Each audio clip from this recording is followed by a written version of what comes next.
നമ്മളെ നിയന്ത്രിക്കണം ആദ്യം. അല്ലാഹു നമുക്കതിന് തൗഫീഖ് നൽകട്ടെ.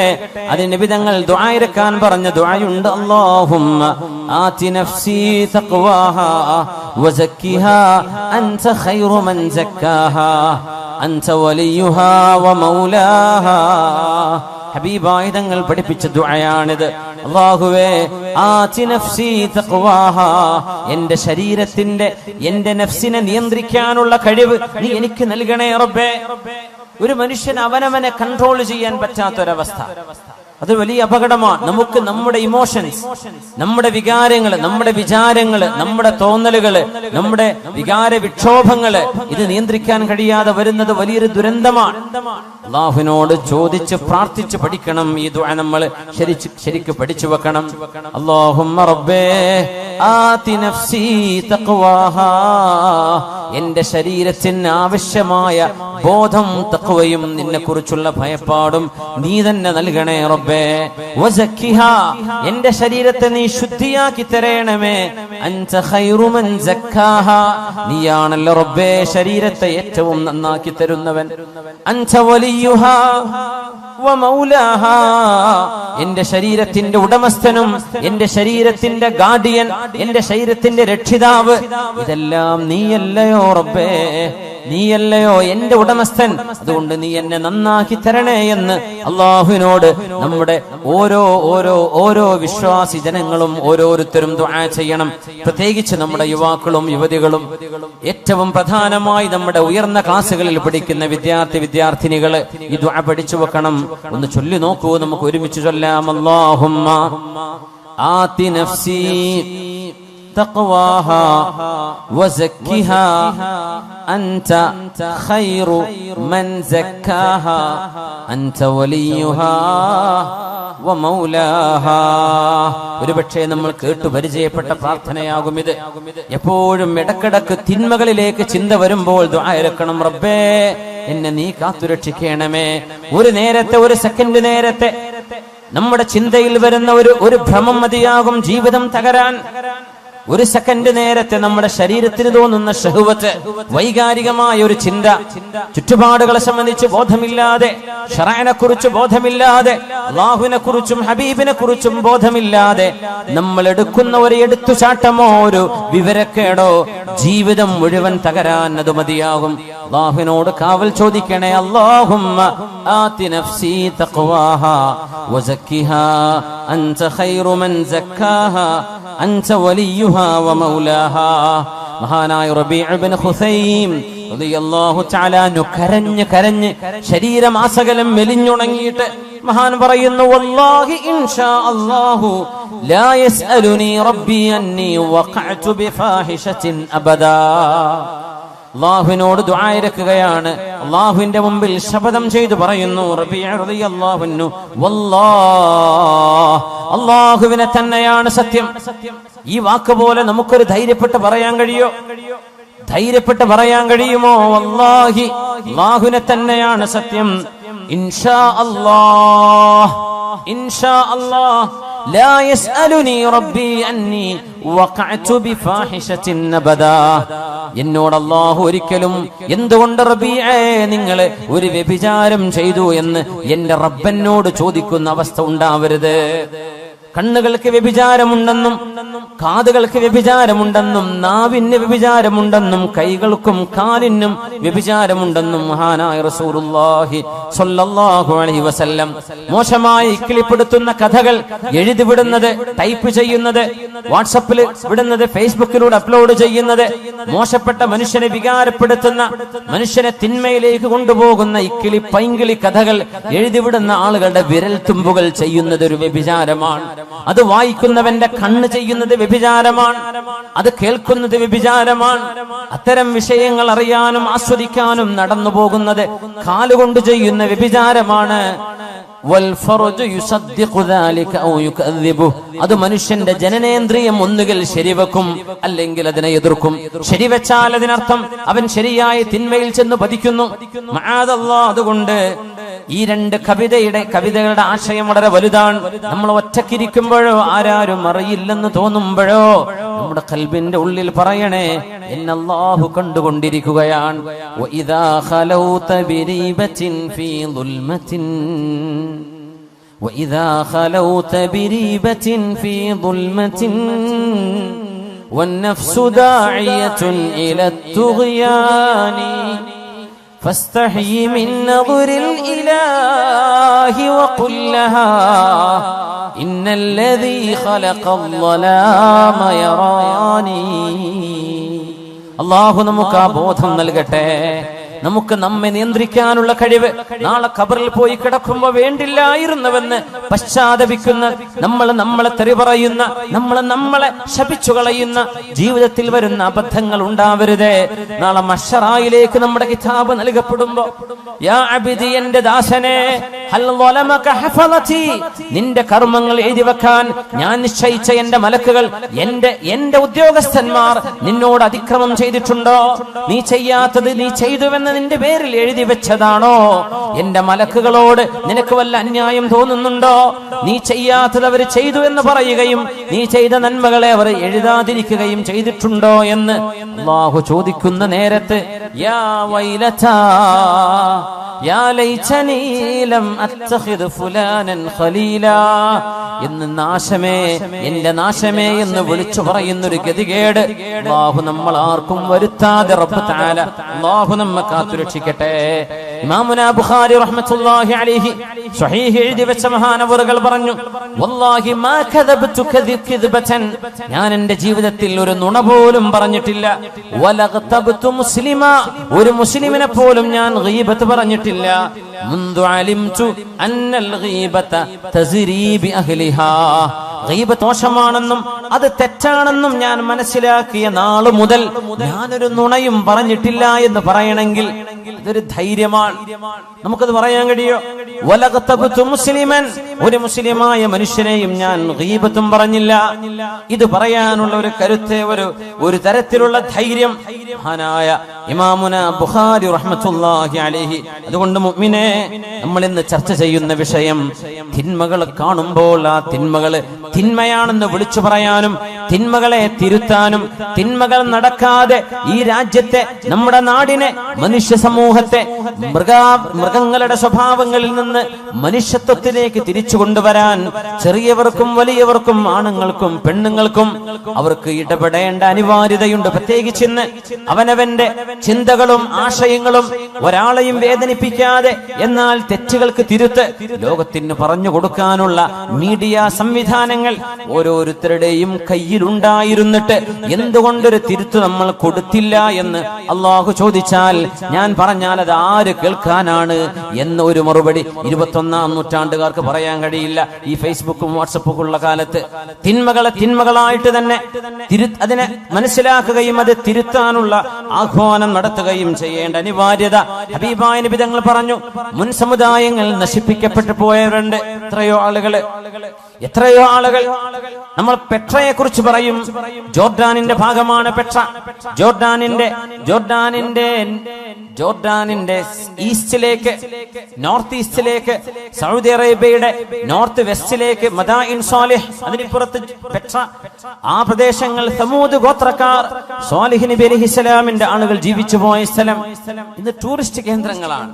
അത് ടൂറിസത്തിന്റെ സ്ഥലങ്ങളല്ല എന്നാ ഖുർആൻ പറയാം, അത് അദാബിന്റെ സ്ഥലങ്ങളാണ്. നിങ്ങൾ അതിലൂടെ കടന്നു പോകുമ്പോ ഇല്ല അൻതും ബാഖൂൻ, കരഞ്ഞുകൊണ്ടല്ലാതെ സ്വഹാബികളെ ഇതിലെ കടന്നു പോകരുത് എന്ന് നബി തങ്ങൾ തബൂക്കിലേക്ക് പോകുമ്പോൾ പറഞ്ഞു കൊടുത്തിട്ടുണ്ട് സല്ലല്ലാഹു അലൈഹി വസല്ലം. ആ മലകൾ വലിയ വലിയ പർവ്വതങ്ങളാണ് അവര് വീടുകളാക്കി കൊത്തിയെടുത്തത്. ഇന്നൊന്ന് വെറുതെ നെറ്റിലൊന്ന് പെട്ര എന്ന് അടിച്ചു നോക്കിയാൽ കാണാൻ പറ്റും. സമൂദുകാർ യൻഹിതൂന മിനൽ ജിബാലി ബുയൂതാ, അവര് പർവ്വതങ്ങളെ തുരന്ന് വീടുണ്ടാക്കിയവരാണ് എന്ന് ഖുർആൻ പറഞ്ഞതിനെ ശരിക്കും കാണണമെങ്കിൽ ഒരു ഗൂഗിൾ ഇമേജസിൽ പെട്ര, PETRA, പെട്ര എന്നടിച്ചു കൊടുത്താൽ മനസ്സിലാവും. സമൂദുകാരുണ്ടാക്കി വെച്ച മലകൾ, പർവ്വതങ്ങളെ വീടുകളാക്കി മാറ്റിയ ഇന്നും അവിടെ നിലനിൽക്കുന്ന ആരെങ്കിലും പിന്നെ അവിടെ പോയി പാർത്തോ? ആരും പാർത്തില്ല. എന്തേ? ആ സമുദായം നശിപ്പിക്കപ്പെട്ടു പോയവരാണ്. പിന്നെ ആരും അവിടെ അനന്തരെടുത്തിട്ടില്ല. വാപ്പാന്റെ വീട് വലിയ വലിയ മാമലകളാണ്, വലിയ ജനലും വാതിലുമുള്ള വലിയ വീടുകളായി, കോട്ടകളാക്കി ഇവർ പണിതത്. ആരെങ്കിലും പാർത്തോ? ഇല്ല. അല്ലാഹു നശിപ്പിച്ചു. ഇറ്റലിയുടെ ഭാഗമായ ഒരു സ്ഥലമുണ്ട്, പ്യൂംപി എന്ന് പറയുന്ന സ്ഥലം. പ്യൂംപി വ്യഭിചാരം പച്ചയായി തെരുവുകളിൽ വ്യഭിചാരം നടത്തിയ ആളുകളാണ്. ആ വ്യഭിചാരത്തിൽ പ്രത്യേകത, എല്ലാ അങ്ങാടികളുടെ ചുമരുകളിലും പുരുഷനും സ്ത്രീയുടെയും നഗ്നമായ രൂപങ്ങളും ചിത്രങ്ങളും പച്ചയായി എഴുതി വെച്ചിരുന്ന ചിത്രപ്പണിയെടുത്തിരുന്ന പ്യൂംപി എന്ന് പറയുന്ന നാട്ടുകാർ ഇറ്റലിക്കാരാണ്. ആ നഗരം അള്ളാഹു നശിപ്പിച്ചത്. ഇന്ന് അവിടെ ചരിത്രാവശേഷിപ്പുകളുണ്ട്. എന്താ? ആ പ്യൂംപിയിലേക്ക് കടക്കുമ്പോ ചെറിയ മക്കളെ, അതൊരു ഒരു മ്യൂസിയം സിറ്റിയാണിന്ന്. അല്ലാഹു തആല പാറകൾക്കുള്ളിലെ തിളച്ചുമറിയുന്ന ഭൂമിക്കുള്ളിലെ ലാവ, അഗ്നിപർവ്വതം ഉണ്ടാകുമ്പോഴുണ്ടാകുന്ന ലാവ പ്യൂംപി നഗരത്തിലേക്ക് അടിച്ചു വന്ന് വ്യഭിചാരത്തിൽ ഏർപ്പെട്ടിരുന്ന ആണിന്റെയും പെണ്ണിന്റെയും ദേഹത്തിലൂടെ ആ ചുട്ടുപൊള്ളുന്ന കുഴമ്പ് പോലെയുള്ള പാറയുടെ അള്ളാഹുവിന്റെ ഈ ലാവയുടെ ആ ഒരു ലായനി ദേഹത്തുകൂടെ കവിഞ്ഞു പോയപ്പോ കിടന്ന കിടപ്പിൽ കല്ലുകളായി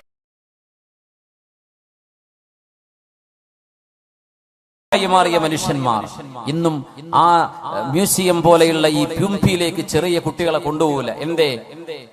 ആണും പെണ്ണും പച്ചയായി തോന്നിവാസം ചെയ്തുകൊണ്ടിരിക്കുന്ന നേരത്ത് അവരുടെ ദേഹത്തുകൂടെയാണ് ഈ അദാബ് വന്നത്. അവരങ്ങനെ കല്ലായി ഉറച്ച്, കൈ വായ തുറന്ന്, കൈ പൊക്കി വെച്ച്, കാല് പൊക്കി വെച്ച്, കമിഴ്ന്ന് കിടന്ന് ഇങ്ങനെയൊക്കെ കിടക്കുന്ന മനുഷ്യ കോലങ്ങൾ. ഇന്നും മനുഷ്യന്റെ രൂപം അതുപോലെ ആ തടി അങ്ങ് കല്ലായി പോയി. പ്യൂംപി ഒന്ന് ഗൂഗിൾ ഇമേജ് നോക്കൂ. പ്യൂംപിയിലെ മനുഷ്യന്മാർ അത് കാണേണ്ട അദാബ് എങ്ങനെ വന്നു എന്ന് അല്ലാഹു പറയുന്നുണ്ട്. അല്ലാഹു സുബ്ഹാനഹു വ തആലയുടെ അദാബ് വന്ന അത്ഭുതങ്ങൾ ഒരുപാടില്ലേ ലോകത്ത്. എന്തേ? അല്ലാഹു തിന്മകളെ പൊറുപ്പിക്കൂല. ഹബീബായ നബിയുടെ ദുആയുണ്ട് ഉമ്മത്തിന് വേണ്ടി. ആ ദുആയുടെ ബലത്തിലാണ് അല്ലാഹു പെട്ടെന്നുള്ള അദാബ് ഇറക്കാത്തത്. വിശുദ്ധ നബി തങ്ങൾ പറഞ്ഞു, ഇന്നമാ ഹലകല്ലദീന മിൻ ഖബ്ലികും, നിങ്ങളുടെ മുൻഗാമികൾ നശിക്കാൻ കാരണം. അബൂ ദാവൂദ് റഹ്മഹുല്ലാഹ് സുനനിൽ കൊണ്ടുവന്ന ഹദീസ്. നിങ്ങളുടെ മുൻഗാമികൾ അല്ലാഹു നശിപ്പിച്ചത്, ഒരു മനുഷ്യൻ തന്റെ കൂട്ടുകാരൻ തിന്മ ചെയ്യുമ്പോ നീ അത് ചെയ്യല്ലേ എന്ന് പറയും. കള്ളുടിക്കുന്നോട് നീ കുടിക്കല്ലേ എന്ന് പറയും. വ്യഭിചരിക്കുന്നോട് വ്യഭിചരിക്കല്ലേ എന്ന് പറയും. പെണ്ണുങ്ങളുടെ പിന്നാലെ നടക്കുന്നോട് നീ ചെയ്യല്ലടോ, മോശല്ലേ എന്ന് പറയും. പിന്നെ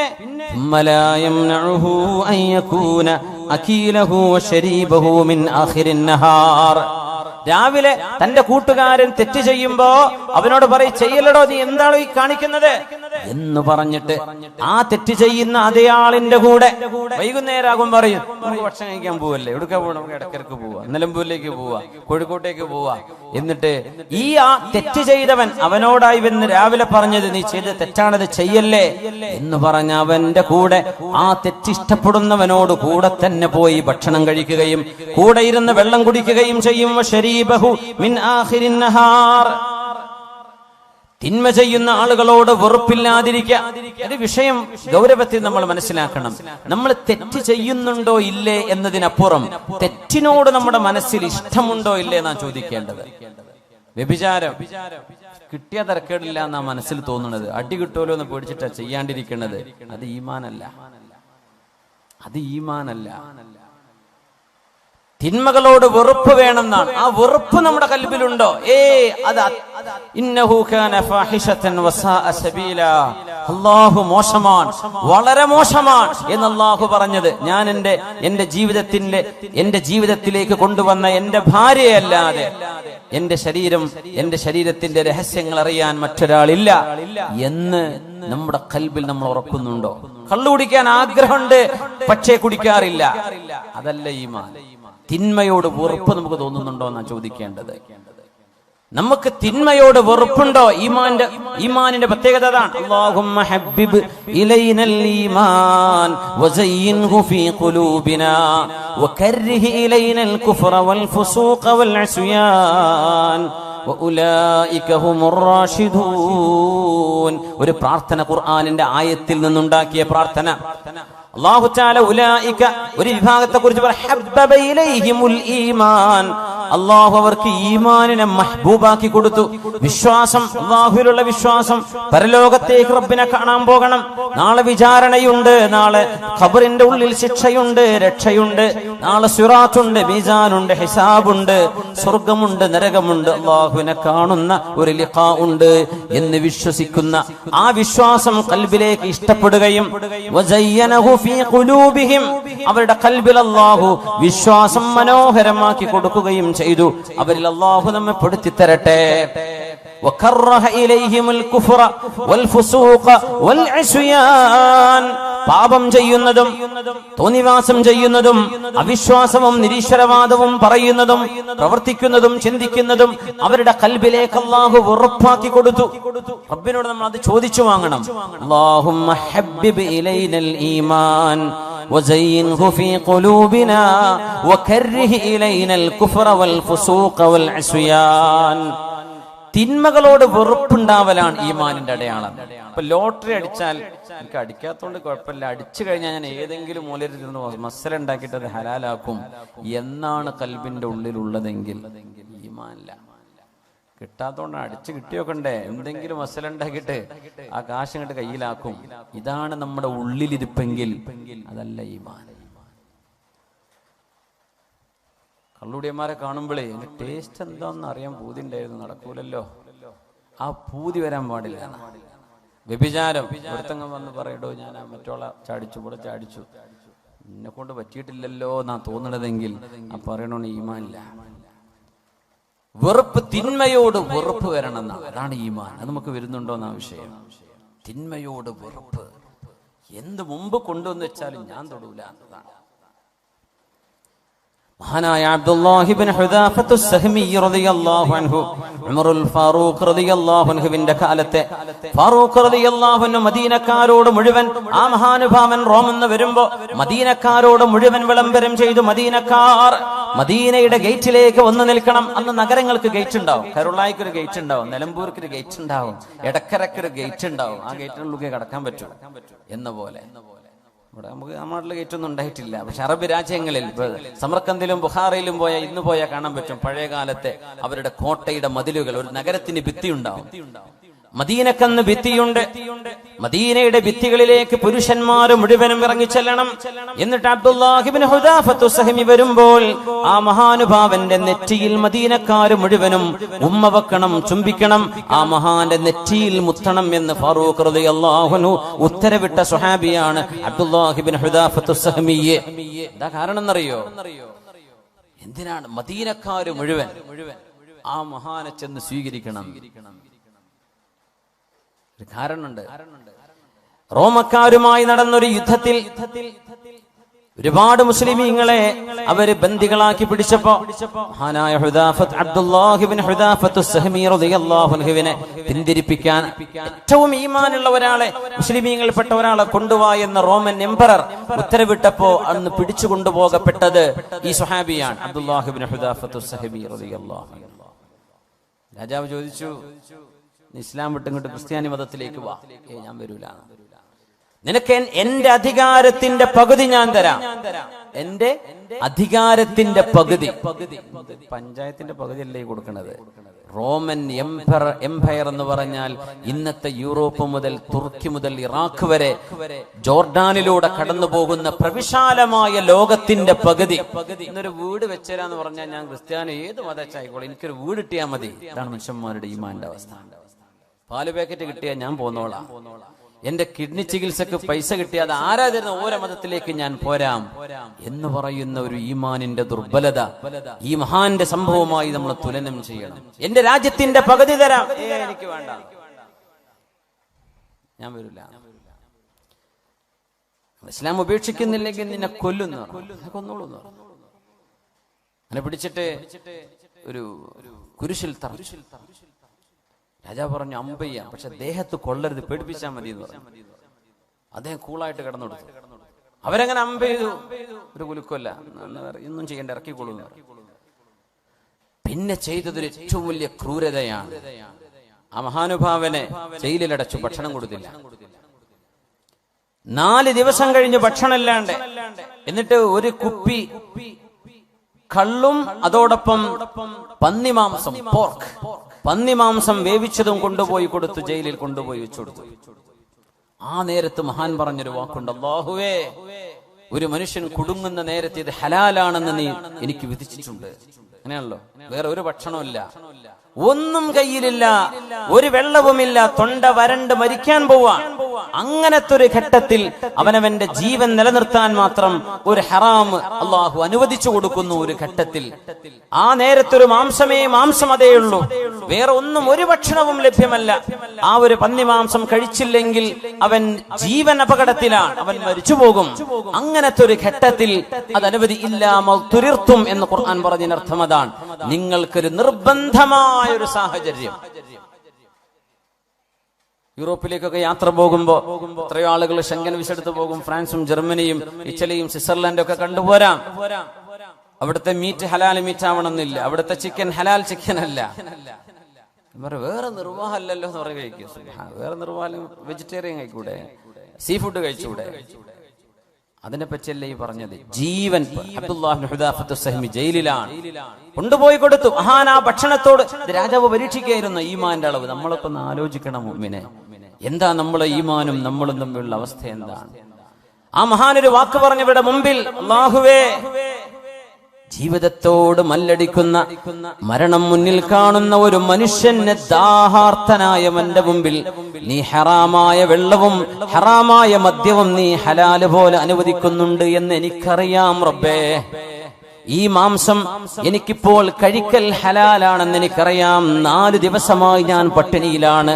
പക്ഷേ അല്ലാഹുവേ, ഈ മാംസവും നീ ഹറാമാക്കിയത് എന്നെ കൊണ്ട് കഴിപ്പിക്കുന്നത് കണ്ട്, ഞാൻ കഴിക്കുന്നത് കണ്ട് എന്റെ മതത്തോട്, ഞാൻ മതത്തിന്റെ വിശ്വാസങ്ങളോട് പിന്മാറി എന്ന് എന്നെ താറടിച്ചു കാണിക്കാൻ, അവർ സന്തോഷിക്കാൻ ചെയ്യുന്ന ഈ പരിപാടിക്ക് ഞാൻ കൂട്ടുനിൽക്കില്ല റബ്ബേ. ഞാൻ ഇങ്ങനെ മരിച്ചാലും അവരിങ്ങനെ ഇത് കണ്ട് സന്തോഷിക്കരുത്, ഞാൻ അവരെ സന്തോഷിപ്പിക്കാൻ അനുവദിക്കില്ല, ഞാനത് തൊടുന്നില്ല റബ്ബേ എന്ന് പറഞ്ഞ് അത് തൊടാതെ പോയ അബ്ദുല്ലാഹി ഇബ്നു ഹുദാഫത്ത് സഹ്മി രാജാവ് വീണ്ടും ഇവിടുന്ന് പുറത്തിറക്കിയത്.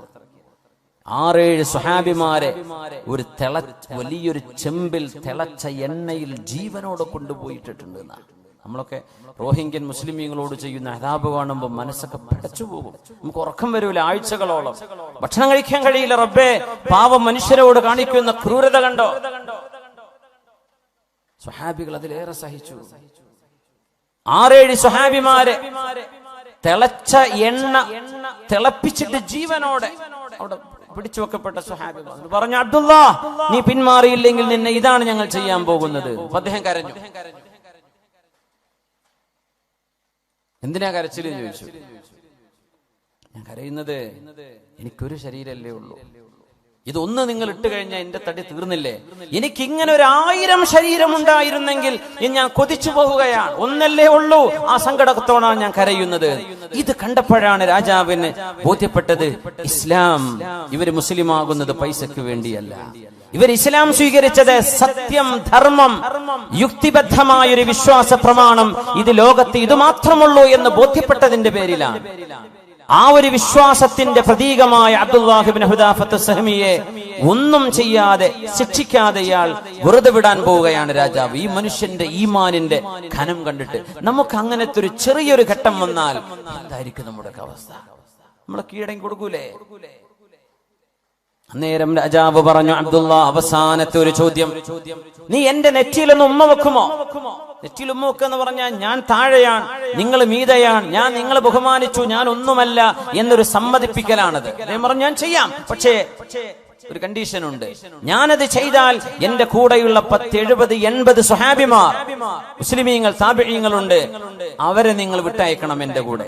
അദ്ദേഹം പറഞ്ഞു, നീ എന്റെ നെറ്റിയിലൊന്ന് ഉമ്മ വെച്ചാൽ നിന്നെ ഞാൻ വിട്ടയക്കാം. മഹാനവർ പറഞ്ഞു, ഞാനത് ചെയ്യാം, പക്ഷേ എന്റെ കൂടെയുള്ള 80 ആളുകളുടെ ജീവൻ അതുകൊണ്ട് രക്ഷപ്പെടണം, എന്റേത് മാത്രമല്ല. ഞാൻ തരാം. രാജാവിന് എങ്ങനെയെങ്കിലും അബ്ദുല്ലാഹി തങ്ങൾ കീഴടങ്ങണമെന്ന ആഗ്രഹത്തിലേക്ക് എത്തി. അങ്ങനെ ആ രാജാവിന്റെ നെറ്റിയിൽ അദ്ദേഹം ഉമ്മ വെച്ചു. ഒന്നുമില്ല, പ്രതീകാത്മകമായി ആ ഒരു സാഹചര്യം 80 ആളുകളുടെ ജീവൻ രക്ഷിക്കാൻ ആ സംഭവം കഴിഞ്ഞ് വരുമ്പോഴാ ഫാറൂഖ് റളിയല്ലാഹു അൻഹു പറഞ്ഞത്, മദീനക്കാരായ മുഴുവൻ പുരുഷന്മാരും മദീനയുടെ ഗേറ്റിലേക്ക് നിൽക്കണം. ഇനി വരാനുള്ള അബ്ദുല്ലാഹ് ഇബ്നു ഹുദാഫത്ത് സഹമിയുടെ നെറ്റിയിൽ നിങ്ങൾ ഉമ്മ വെക്കണം. അന അബ്ദഉ ബിഹിം, ഞാനാണത് ആദ്യം ചെയ്യുന്നത് എന്ന് പറഞ്ഞ് ആ നെറ്റിയിൽ ഉമ്മ ചാർത്തിയ ഉമർ ഇബ്നുൽ ഖത്താബ് റളിയല്ലാഹു അൻഹു മദീനക്കാർ മുഴുവനും. അതൊരു ഈമാനാണ്. നമ്മളെവിടെ കിടക്കുന്നു? നമ്മുടെ ഈമാൻ എവിടെ കിടക്കുന്നു? മുഅ്മിനേ, അല്ലാഹുവിനോട് ചോദിക്കണം, അല്ലാഹുമ്മ ഹബ്ബിബ് ഇലൈനൽ ഈമാൻ, അല്ലാഹു ഞങ്ങളുടെ ഹൃദയത്തിലേക്ക് ഈമാൻ മഹ്ബൂബാക്കി തരണേ റബ്ബേ. ഈമാനോടൊരു ഇഷ്ടം വരണം. അത് നമ്മൾ പഠിക്കുമ്പോഴാണ് അതിനോട് ഇഷ്ടം വരിക, അറിയുമ്പോഴാണ് അതിനോട് ബഹുമാനം വരിക.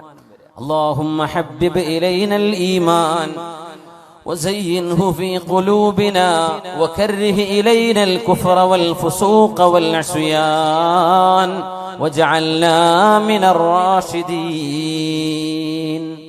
എഴുന്നേറ്റ് സ്വലാത്ത് ചൊല്ലിയിരിക്കാം. صلوا على النبي محمد وآله اللهم صل على سيدنا محمد وعلى آل سيدنا محمد وبارك وسلم عليه. نقول وركشل يقول اللهم صل على سيدنا محمد وعلى آل سيدنا محمد وبارك وسلم عليه. نقول اللهم صل على سيدنا محمد وعلى آل سيدنا محمد وبارك وسلم عليه. ഇരിക്കുന്ന മുമ്പ് പേഴ്സൊക്കെ ഒന്ന് എടുത്ത് റെഡിയാക്കി വെക്കി. ആ തേങ്കുപ്പിയൊക്കെ ഒന്ന് കൊണ്ടുപോയി കൊടുക്കി. നമുക്ക് ഇൻഷാ അല്ലാഹ് പരിപാടിയുടെ ഇതിന്റെ ചെലവും പന്തലൊക്കെ കണ്ടറിയല്ലോ. നമ്മളെ വീട്ടിൽ ചെറിയ സൽക്കാരം ഉണ്ടാക്കാൻ എത്ര ചെലവ് വരും? 2 ഡർപ്പായ വാങ്ങിയാൽ തന്നെ. അപ്പൊ ഇത് വലിയ ചെലവ് വരുന്ന നമ്മുടെ വിദ്യാർത്ഥി സുഹൃത്തുക്കളുടെ SKSF-ന്റെ നമ്മുടെ പ്രവർത്തകന്മാരുടെ കഠിനാധ്വാനമാണ്. നമുക്ക് എന്ത് ചെയ്യാം? ആദ്യം തേങ്കുപ്പി കൊടുക്കി ഇൻഷാ അല്ലാഹ്. അത് ശിഫയുണ്ടെന്ന് അള്ളാഹുവിന്റെ ഖുർആൻ പറഞ്ഞ ഔഷധമാണ്. ചക്കരാക്കിയതൊന്നല്ലല്ലോ, ഒറിജിനൽ അല്ലേ? മാഷാ അല്ലാഹ്. അതുകൊണ്ട് ധൈര്യമായിട്ട് വയറുവേദന വന്ന സ്വഹാബിയോട് നബി തങ്ങൾ, ജ്യേഷ്ഠന് വയറുവേദന നബിയെ തേൻ കൊടുക്കുന്നു. തേൻ കുടിച്ചിട്ട് വയറുവേദന കൂടി. പൊന്നാര നബിയെ വയറുവേദന കൂടി, ഒന്നുകൂടി കൊടുക്കുന്നു. ഇസ്ഖി അസല. രണ്ടാമതും ഇപ്പോഴും പറഞ്ഞു, നബിയെ കുടിച്ചതിന് ശേഷം വീണ്ടും വയറുവേദന കൂടിയിരിക്കുകയാണ്. അല്ലാഹ് പറഞ്ഞത് സത്യമാണ്, നിന്റെ ജ്യേഷ്ഠന്റെ വയറാണ് നുണ പറഞ്ഞത്. കൊടുക്ക് തേന്, അത് തന്നെയാണ് അതിന്റെ ഔഷധം എന്ന് പറഞ്ഞു.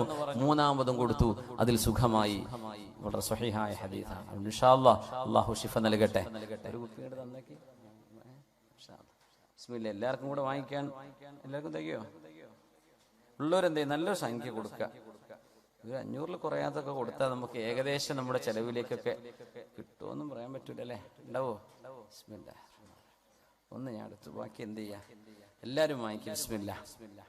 നമ്മൾ അരീക്കോട്ട് ഇങ്ങനെ തേൻ കൊടുത്തിട്ട് ഞാൻ വിളിച്ചു നോക്കിയപ്പോൾ അവർക്ക് തേൻ്റെ കാര്യം മുതലായിട്ടില്ല എന്നാണ്. ഓരോരുത്തർ 50, 10 കൊടുത്തിട്ട് വാങ്ങിയ തേൻ കുപ്പി തരൂലാൻ പറയാൻ വയ്യല്ലോ സംഘാടകർക്ക്. അപ്പൊ അങ്ങനെ ആയിപ്പോകരുത്. ഒരു വാങ്ങിയ തന്നെ പിന്നെ കടായിപ്പോയി. അപ്പൊ അങ്ങനെ ആയി പോകരുതേ. എല്ലാവരും ഒന്ന് സഹകരിക്കണേ. നിങ്ങളൊന്നും പിന്നെ ഇങ്ങനെ കിട്ടിക്കോണമെന്നില്ല. ഇവിടെ എന്ത് ചെയ്യാ? അള്ളാന്റെ ഹദറത്തിലേക്ക് എത്തിയ സ്ഥലിക്ക് എന്ത് ചെയ്യാ? നന്നായിട്ട് സഹായിക്കുക. ആ പ്രയാസങ്ങളും ബുദ്ധിമുട്ടൊക്കെ അള്ളാഹു തആല സലാമത്താക്കി തരട്ടെ. ഒരു 500 മിനിമം എന്ന് ഞാൻ പറയാം. പറ്റുന്നവര്, അല്ലാത്തവര് നിങ്ങളടുത്ത് അതിൽ താഴെ ഉള്ളൂ, വേറെ ഒന്നും നിങ്ങളടുത്തില്ല എന്ന് അള്ളാഹു നിങ്ങൾക്കും അറിയാം. എന്നാ പിന്നെ നിങ്ങൾ പറ്റുന്ന കൊടുക്കും ഇൻഷാ അല്ലാഹ്. അപ്പോ അള്ളാഹു ഖൈറാക്കി തരട്ടെ. സഹോദരിമാരെ ഭാഗത്തേക്ക് കൊണ്ടുവരണ്ട, അവർ ഭാഗത്തേക്ക് കൊണ്ടുവരും. എല്ലാവർക്കും തികയോ? അത് കഴിഞ്ഞിട്ട് മതി. ബാക്കി നമുക്ക് ബക്കറ്റ് കൊടുക്കാം. ആർക്കെങ്കിലും സ്വതക്ക ചെയ്യാൻ താല്പര്യം ഉണ്ടെങ്കിൽ ഇൻഷാ അല്ലാഹ് അള്ളാഹു തൗഫീഖ് ചെയ്യട്ടെ. അതുകൊണ്ട് മുഅ്മിനേ, ബിസ്മില്ലാഹിർ റഹ്മാനിർ റഹീം. لعن الذين كفروا من بني إسرائيل على لسان داود وعيسى بن مريم ذلك بما عصوا وكانوا يعتدون كانوا لا يتناهون عن منكر فعلوه لبئس ما كانوا يفعلون. Sound perfect. സൂറത്തുൽ മാഇദ. ഒരു വിഭാഗം ആളുകളെ രണ്ട് പ്രവാചകന്മാർ ശപിക്കാൻ കാരണം കാനൂ ലാ യതനാഹൗന അൻ മുൻകരിൻ ഫഅലൂഹു, അവർ ചെയ്തുകൊണ്ടിരിക്കുന്ന തിന്മകളെ അവരാരും എതിർക്കാത്തവരായിരുന്നു, കണ്ടില്ലെന്ന് നടിക്കുകയായിരുന്നു. നമ്മുടെ ചുറ്റുവട്ടത്ത് കൂട്ടുകാരെ പറ്റി അറിയും. ചിലർ പറയില്ലേ, ഓനെ കുറച്ച് അഫയർ പ്രശ്നമുണ്ട്, ഓൻ പെണ്ണിന്റെ ആളാണ്, ഓൻ കള്ളിന്റെ ആളാണ്, ഓൻ മയക്കുമരുന്ന്, ഒന്ന് മയങ്ങുന്നുണ്ട്, ഓൻ പെയിന്റ് അടിക്കുന്നുണ്ട്, ഓൻ അതുണ്ട്. പല പെയിന്റ് പണിനെ കുറിച്ചല്ല പറഞ്ഞത്, മയക്കുമരുന്നിന്റെ പല കോഡ് ഭാഷകളുണ്ട്. സുബ്ഹാനല്ലാഹ്. ഇതറിയുന്ന കൂട്ടുകാരെ അത് ഓൻ ചെയ്തോട്ടെ, ഞാൻ ചെയ്യണില്ലല്ലോ. അങ്ങനെയല്ല, നീ അത് ചെയ്യല്ലടാ. നീ ഇങ്ങനെ മരിച്ചാൽ അള്ളാന്റെ അടുത്ത് മയക്കുമരുന്ന് അഡിക്ഷനിൽ നീ നിന്റെ മലക്കുൽ മൗത്ത് നിന്റെ റൂഹിനെ പിടിച്ചാൽ നീ പോകുന്ന നരകത്തിലേക്കല്ല. യുഹ്ശറുന്നാസു അലാ മാ മാതു അലൈഹി, നിങ്ങൾ എങ്ങനെയാണോ മരിക്കേണ്ടത് അങ്ങനെയാണ് നാളെ പരലോകത്ത് പുനർജന്മം നൽകുക. അല്ലാഹു കാത്തുരക്ഷിക്കട്ടെ. അപ്പൊ നീ ഇങ്ങനെ മരിച്ചാൽ നിനക്ക് അദാബല്ലടോ. നാളെ നിന്റെ പരലോകം എന്നേക്കുമായുള്ള നിന്റെ ഒരു ജീവിതം ഒരു നേരത്തെ ഒരു ആസ്വാദനം കൊണ്ട് നീ നശിപ്പിക്കണോ? കൂട്ടുകാര് പറയണം. കൂട്ടുകാര് സുഹൃത്തിനോട്, പെണ്ണ് പെണ്ണിനോട്, ആണിനോട്, കൂട്ടുകാരോട്, കൂട്ടുകാരികളോട്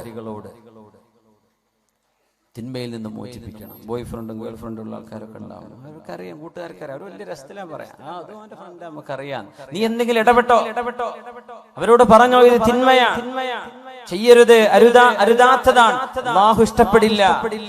ഒരു വിവാഹത്തിലൂടെയുള്ള ഒരു കുടുംബജീവിതമല്ലാതെ വഴിവിട്ട ഈ ബന്ധങ്ങൾ പാടില്ല എന്ന് നീ പറഞ്ഞോ നിന്റെ കൂട്ടുകാരനോട്, നിന്റെ കൂട്ടുകാരിയോട്. ഒരു വിഭാഗം ശപിക്കപ്പെട്ടു. ശപിച്ചു എന്ന് പറഞ്ഞാൽ എന്താ? അള്ളാഹുവിന്റെ റഹ്മത്ത് അവർക്ക് കിട്ടൂല എന്നല്ലേ. റഹ്മത്ത് കിട്ടാതിരുന്നാൽ അവരുടെ കൂടെയുണ്ടാകുന്നത് പിശാചാണ്. പിന്നെ അവരുടെ തലയിൽ പലതും വരും. മക്കളെ അറുത്തു കൊല്ലുന്നതും, കാമുകന് വേണ്ടി ഭർത്താവിനെ തലക്കടിച്ചു കൊല്ലുന്നതും, വീടും കുടുംബവും നാടും എല്ലാം ഉപേക്ഷിച്ച് ഒരു നേരത്തെ തലക്ക് പിടിക്കുന്ന ഒരു ഭ്രാന്ത് കൊണ്ട് പ്രേമം തലക്ക് കയറി 2 കുഞ്ഞിന്റെ ഉമ്മയും 3 കുഞ്ഞിന്റെ ഉമ്മയും 2 കുഞ്ഞിന്റെ വാപ്പയും 3 കുഞ്ഞിന്റെ വാപ്പയും ഇറങ്ങി ഓടുന്നതും പിശാച് തലയിൽ കയറിയത് കൊണ്ടല്ലേ. ഒരു നേരം ബോധം ഉണ്ടെങ്കിൽ ഇത് ചെയ്യോ? അവസാനം കുറച്ചു നേരം കഴിഞ്ഞ് പെട്രോൾ കഴിഞ്ഞ് വണ്ടി നിൽക്കുമ്പോഴാണ് ഓർമ്മ വരും, എന്തിനിപ്പോ ഞാനിതൊക്കെ ചെയ്തത്, ഇത്രയേ ഉണ്ടായിരുന്നുള്ളൂ, ഇതിനാണിപ്പോ ഞാൻ ഈ ലോകം മുഴുവൻ ഇളക്കി മറിച്ചത്, കോടതി വരാന്തകളും ഒച്ചപ്പാടും ബഹളങ്ങളും ഒക്കെ ഉണ്ടാക്കിയത് ഇതിനായിരുന്നോ എന്ന് തിരിച്ചറിയുമ്പോഴേക്കും കാര്യം കൈവിട്ടു പോയിട്ടുണ്ടാകും. കാനൂ ലാ യതനാഹൗന അൻ മുൻകരിൻ ഫഅലൂഹു, അവര് ചെയ്യുന്ന തിന്മകൾ കാണുമ്പോൾ അവരാരും അത് എതിർക്കാറില്ലായിരുന്നു. നബി തങ്ങൾ പറഞ്ഞല്ലോ സല്ലല്ലാഹു അലൈഹി വസല്ലം, രാവിലെ തിന്മകൾ ചെയ്യുന്ന ആളുകളെ കാണുകയും അവരെ എതിർക്കുകയും ചെയ്യുന്നവർ അവരോടൊരു വെറുപ്പ് തോന്നാതെ വൈകുന്നേരം അവരുടെ കൂടെ ഇരുന്ന് ഭക്ഷണം കഴിക്കുന്നവരായിരുന്നു. അതുകൊണ്ടാണല്ലോ അനഹുമുല്ലാഹു വഹവലഹും ഖിറദതൻ വഖനാസീർ, അല്ലാഹു അവരെ കുരങ്ങുകളായും പന്നികളായും രൂപം മറിച്ചത്. അതിന് കാരണം തിന്മകളോടൊരു വെറുപ്പ് തോന്നാത്തത്. ആദ്യം തിന്മകളോട് വെറുപ്പ് തോന്നണം. ബാങ്ക് പലിശയാണ്, ബാങ്ക് ജോലി പലിശയുമായി ബന്ധപ്പെട്ട ജോലിയാണ്, അള്ളാഹുവിനോട് യുദ്ധം ചെയ്യുന്ന പരിപാടിയാണ്.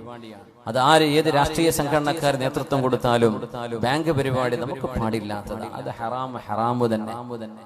അതിനൊന്നും നമ്മള് സംഘടനകളോ രാഷ്ട്രീയ പാർട്ടികളോ ഉണ്ടാക്കി അതിന്റെ പിന്നാലെ കൂടി വലിയ സംഭവമാക്കേണ്ട ഒരു കാര്യമില്ല. അത് ഹലാലും ഹറാമും ആഖിറവും പരലോകവും ഇല്ലാത്ത ഒരു വിഭാഗം ആളുകൾ ലോകത്ത് എന്നുണ്ടാവും. അവര് നടത്തിക്കോട്ടെ. നമ്മൾ പറഞ്ഞു ഒരു ജോലിയും കിട്ടിയില്ല, ബാങ്ക് ജോലി കിട്ടിയ നാട്ടില് ബാങ്ക് മാനേജറായി ജോലി കിട്ടിയ ഞാൻ കയറുമായിരുന്നു. റെക്കമെൻഡേഷൻ നടക്കുക. നമ്മുടെ പാർട്ടി നേതാവ് ഉണ്ടല്ലോ, ജില്ലാ നേതാവിന്റെ കാല് പിടിച്ചേക്കാം. എന്തിന് നമ്മൾ നടക്കുന്നു? ഒരു ഹറാമ് നമ്മൾ ചോദിച്ചു വാങ്ങാനോ വെറുതെ കിട്ടിയെടുക്കാൻ പാടില്ലാത്ത സംഗതിയാണ്. നമ്മളെന്താ പറയാ, എന്താ ശമ്പളം 70,000, 80,000, 1 ലക്ഷം, 1.5 ലക്ഷം, പിന്നെ എടുത്തൂടെ? നമുക്കൊക്കെ എന്ത് ഈമാൻ. അല്ലാഹു യുദ്ധം പ്രഖ്യാപിച്ച വിഷയമാണ് പലിശയുടെ ഇടപാടുകളോട് അള്ളാഹു യുദ്ധം പ്രഖ്യാപിച്ചു. അള്ളാഹുവിനോട് യുദ്ധം ചെയ്യുന്നതിന് തുല്യമാണ്. ആ ഒരു സിസ്റ്റം ലോകത്തുണ്ടാവാൻ പാടില്ലെന്നാണ് ഇസ്ലാമിന്റെ കാഴ്ചപ്പാട്. ഒരു മനുഷ്യന്റെ സഹായം ആവശ്യമായ രംഗത്ത് അവന് സഹായം കൊടുക്കുന്ന കാശ് കൊണ്ട് അവനെ ചൂഷണം ചെയ്യരുത്. പലിശരഹിത വായ്പാ പദ്ധതികൾ നമ്മൾ തയ്യാറാക്കുക. പലിശയുമായി ബന്ധപ്പെട്ട ഒരു ജോലിയും ഒരു മുസ്ലിമിന് എടുക്കാൻ പറ്റൂല. അതിന് ഞാൻ ആര് എതിർത്ത് എന്ത് ക്ലിപ്പറക്കിയിട്ടും കാര്യമില്ല. മുസ്ലിമിനത് പറ്റൂല. ഞാൻ മുസ്ലിമിനിങ്ങളാ പറയുന്നത്. മുസ്ലിം അല്ലാത്ത പലരും ഇതൊരു പക്ഷേ യൂട്യൂബിലൊക്കെ കേട്ടേക്കാം. നിങ്ങൾ മിണ്ടാണ്ടിരുന്നാൽ മതി. ഇത് മുസ്ലിമീങ്ങളോട് ഈമാനുള്ളവരോടാ ഞാൻ പറയുന്നത്. നമുക്കത് പാടില്ല. വെറുതെ കിട്ടിയാലും പാടില്ല. കിട്ടിയ തരക്കേടില്ല എന്നാണ് മനസ്സിലുള്ളത്. അപ്പൊ തിന്മയോട് വെറുപ്പില്ല എന്നതിന്റെ അർത്ഥം. അത് കുറ്റകരമാണ്. നാളെ പരലോകത്തേക്ക് വരുന്ന ഒരു വിഭാഗം ആളുകളുടെ കർമ്മങ്ങളെ ഖിയാമത്ത് നാളിൽ വരുന്ന ഒരു വിഭാഗം ആളുകൾ ബിഅഅമാലിൻ കജിബാലി തിഹാമത ബൈളാ യജ്അലുഹ അല്ലാഹു ഹബാഅൻ മൻസൂറാ. മഹാനായ സൗബാൻ റളിയല്ലാഹു അൻഹു ഉദ്ധരിക്കുന്ന ഹദീസ്, സ്വഹീഹായ ഹദീസ്. ഒരു വിഭാഗം ആളുകളുടെ കർമ്മങ്ങൾ മലകളോളം വരുന്ന അമലുകളുമായി വരുന്നവര്. മലകളോളം നമുക്കൊക്കെ നമ്മളെ അമല് ഈ സ്റ്റേജിന്റെ തറയോളം ഉണ്ടാവും. അല്ലാഹു അഅലം. മലകളോളം അമലുമായി വരുന്നവര് അല്ലാഹു പൊടിപൊടിയാക്കി കളയുമെന്നാണ്. അല്ലാഹു സ്വീകരിക്കൂല. ഭയങ്കരമായ ദിക്റും സലാത്തും ഹജ്ജും കൊല്ലം ഉംറയും ഒക്കെ ചെയ്തിട്ടുണ്ട്. റമദാൻ ഹറമിൽ കുത്തിയിരിക്കുന്ന ആളാ. നാട്ടില് വട്ടിപ്പലിശേനെ പരിപാടി ഒരു കാര്യമില്ല. ആകാശങ്ങ് പോയി എയർലൈൻസിൽ ലാഭായി എന്ന് മാത്രം, വേറൊന്നും കിട്ടിയില്ല.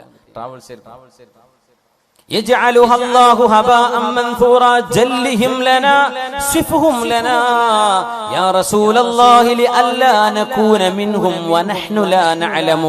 നബിയെ അത് ആരാണെന്ന് പറഞ്ഞു തരുമോ നബിയെ? ആരാണ് അല്ലാഹു അങ്ങനെ കർമ്മങ്ങൾ സ്വീകരിക്കാതെ പോകുന്നവർ?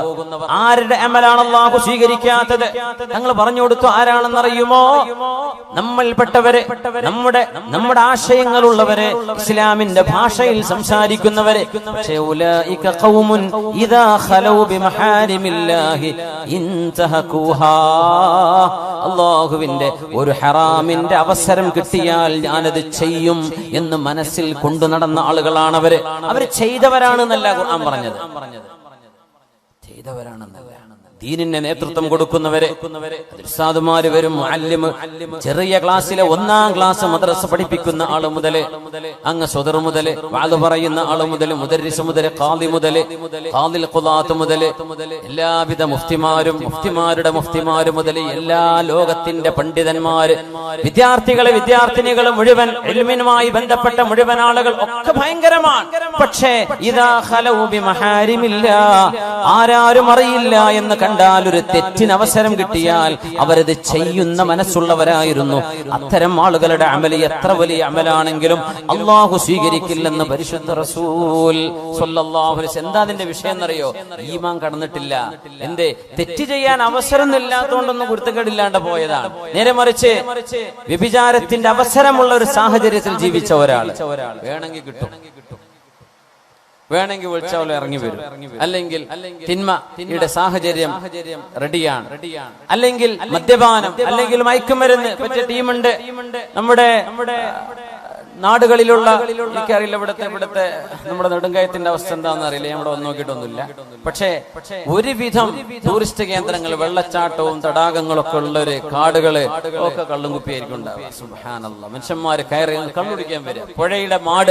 പുഴയിലൊക്കെ വെള്ളം കുറഞ്ഞാൽ ആ നല്ല രസമുള്ള തണുത്ത കാറ്റടിച്ച് വീശുന്നിടത്ത് പോയിരിക്കാൻ നല്ല രസമാണ്. ഇവിടെയൊക്കെ നല്ല പുഴ ഉണ്ടല്ലേ, കേരളയിലെ പുഴക്കല്ലേ. ചൂടുകാലങ്ങളിൽ അവിടെ പോകുന്നവര് കള്ളും കുപ്പിയിട്ടാ പിന്നെ വരുന്നത്.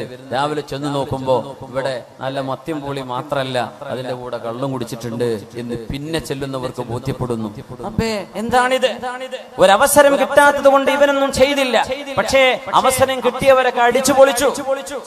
എനിക്കും അവസരമുണ്ടായിരുന്നെങ്കിൽ ഞാനത് ചെയ്യുമായിരുന്നു എന്നാണ് മനസ്സെങ്കിൽ ഇത്തരം ആളുകളുടെ അമലും അല്ലാഹു സ്വീകരിക്കില്ലെന്ന് മഹാനായ അഷ്റഫുൽ ഖൽഖ് റസൂലുള്ളാഹി സ്വല്ലല്ലാഹു അലൈഹി വസല്ലം. അതുകൊണ്ടാണ് തിന്മകളെ കാണുമ്പോൾ അത് ചെയ്യരുതേ എന്ന് പറയൽ ബാധ്യതയുണ്ട് നമുക്ക്. നമ്മുടെ നഫ്സിനോട് ആദ്യം പറയണം, പിന്നെ കൂടെയുള്ള ജനങ്ങളോട്. നമ്മൾ തെറ്റ് ചെയ്യാത്തവരായതുകൊണ്ടല്ല പറയുന്നത്, നമ്മളൊക്കെ തെറ്റ് ചെയ്യുന്നവരാണ്. കുല്ലു ബിനി ആദമ ഖത്വാ വഖൈറുൽ ഖത്വാഈന തവ്വാബൂൻ. ആദം നബി അലൈഹിസ്സലാമിന്റെ മക്കളായ ആണും പെണ്ണും തെറ്റ് ചെയ്യും. തെറ്റ് ചെയ്യലല്ല വിഷയം. തെറ്റ് ചെയ്താൽ അവർ തൗബ ചെയ്യേണ്ടവരാണ്. തൗബ ചെയ്യാതെ ഇരിക്കുന്നവന്റെ കാര്യമാണ് വലിയ വിഷമുള്ളത്, പരിഭ്രമമുള്ളത്. ഖൈറുൽ ഖത്വാഈന തവ്വാബൂൻ. തെറ്റുകാരിൽ ഏറ്റവും നല്ലവര്, തെറ്റ് ചെയ്യുന്നവരിൽ ഏറ്റവും നല്ലവര് ആരാ? തെറ്റ് ചെയ്യുന്നവര് നല്ലവരുണ്ടോ? അതാരാ? അത്തവ്വാബൂൻ. അല്ലാഹുവിലേക്ക് തൗബ ചെയ്ത് മടങ്ങും. റബ്ബേ പറ്റിപ്പോയി പടച്ചോനെ, ആ നേരത്തൊരു ബോധം ഉണ്ടായില്ല, മാപ്പാക്കി തരണേ റബ്ബേ. പടച്ചോനെ പുറത്തുതാ, അന്ന് വലിയ അറിവൊന്നും ഉണ്ടായിരുന്നില്ല റബ്ബേ, ഇതൊന്നും കേട്ടില്ലായിരുന്നു, എന്നോടാരും പറഞ്ഞു തന്നിട്ടില്ലായിരുന്നു റബ്ബേ. അങ്ങനെ ഒരു സംഘം കൂടി കോളേജിൽ നിന്ന് തുടങ്ങിയ ഏർപ്പാടുകളാണ്. അങ്ങനെ തിന്മ ചെയ്ത് ചെയ്ത് ചെയ്ത് മടുത്തു. തിന്മയിൽ ഒരു സമാധാനവുമില്ലാതെ ഒരു തിന്മ കഴിഞ്ഞാൽ മറ്റൊന്ന്. ഒരു വ്യഭിചാരം ചെയ്തവന് രണ്ടാമത് ചെയ്യാൻ തോന്നും, വേറൊരുത്തിനെ കിട്ടാൻ തോന്നും. അവളെ കഴിഞ്ഞാൽ വേറൊരുത്തിനെ വേണ്ടി വരും, അവള് കഴിഞ്ഞാൽ വേറൊരുത്തിയെ. ദുന്യാവുന്നവന്റെ ആശ തീരൂല. സുബ്ഹാനല്ലാഹ്. ഇതാണ് തിന്മകളുടെ അവസ്ഥ. ഒരിക്കലും മനസ്സമാധാനം തരില്ല. നേരെമറിച്ച് നീ നിക്കാഹ് ചെയ്ത് നിന്റെ ഭാര്യയാണ്, നീ നിക്കാഹിലൂടെ സ്വീകരിച്ച നിന്റെ ഭർത്താവാണ് സഹോദരി, അവരുടെ കൂടെയുള്ള ജീവിതത്തിൽ നിനക്ക് സംതൃപ്തി ഉണ്ടാകും. മറ്റേത് സംതൃപ്തിയില്ല. മനുഷ്യന്റെ ആഗ്രഹങ്ങൾ അടങ്ങാത്തത്, ഒരിക്കലും അടങ്ങാത്ത ഒരു വികാരജീവിയായി മനുഷ്യൻ അടിമപ്പെടുകയാണ്. എന്തിന്? തിന്മകൾ വാരിക്കൂട്ടാൻ വേണ്ടി മാത്രമോ?